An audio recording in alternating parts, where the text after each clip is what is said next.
জাতীয় পরিচয়পত্র নিজেদের অধীনে রাখতে কর্মসূচি পালন করছে নির্বাচন কমিশনের কর্মকর্তা কর্মচারীরা। রাজধানীর আগারগাঁও থেকে এই বিষয়ে জানতে সরাসরি যুক্ত হচ্ছি সহকর্মী সাদিয়া আফরোজের সঙ্গে।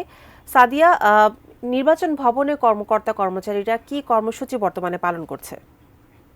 বলা হচ্ছে যে নির্বাচন কমিশনের অধীনে যেহেতু এই এনআইডি কার্যক্রমের শুরু এবং যে ডাটাবেস তৈরি হয়েছে সেটিও এনআইডির এই কর্মকর্তা কর্মচারীদের হাত ধরে, সে কারণেই তারা চান একই সাথে ভোটের যে স্বচ্ছতার ব্যাপারটি রয়েছে সেটির কারণেও তারা চান যে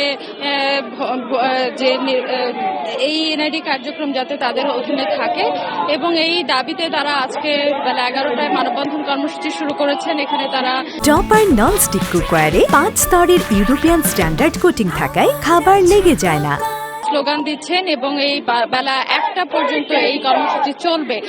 এবং এখান থেকে যে কর্মসূচি দেওয়া হয়েছে যে আগামী মঙ্গলবার মধ্যে যদি তাদের দাবি মানা না হয় তাহলে তারা বুধবার অর্ধদিবস কর্মবিরতি পালনের ঘোষণা দিয়েছেন। তাদের কর্মবিরতি মানেই আপনি জানেন যে এনআইডি সেবা বন্ধ থাকে এবং নাগরিক ভোগান্তি। এই যে তারা এখন যে কর্মসূচি পালন করছেন এই সময়টিতেও অর্থাৎ 2 ঘন্টা কিন্তু এনআইডি সেবা বন্ধ রয়েছে, এবং সে কারণেই এনআইডি সেবা তারা বলছেন যে এনআইডি সেবা তারা নাগরিকদের দিতে চান, কোন রকম ভোগান্তি দিতে চান না। তাই তাদের দাবি যত দ্রুত মানা হবে তত দ্রুতই আসলে তারা নাগরিক সেবা যাতে নিশ্চিত হয় সেই জায়গাটা নিশ্চিত করতে পারবেন।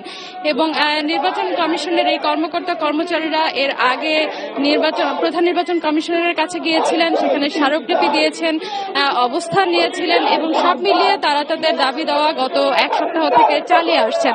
এবং সব মিলিয়ে আজকে 2 ঘন্টার এই যে তাদের মানববন্ধন কর্মসূচি, আগামীতে তারা বলছেন আরো কঠোর কর্মসূচি হবে। সে জায়গা থেকে তারা বলছেন যে তারা যাতে দ্রুত এই নাগরিক সেবা নিশ্চিত করতে পারেন সেজন্য তাদের দাবি দ্রুত মেনে নেওয়া হোক।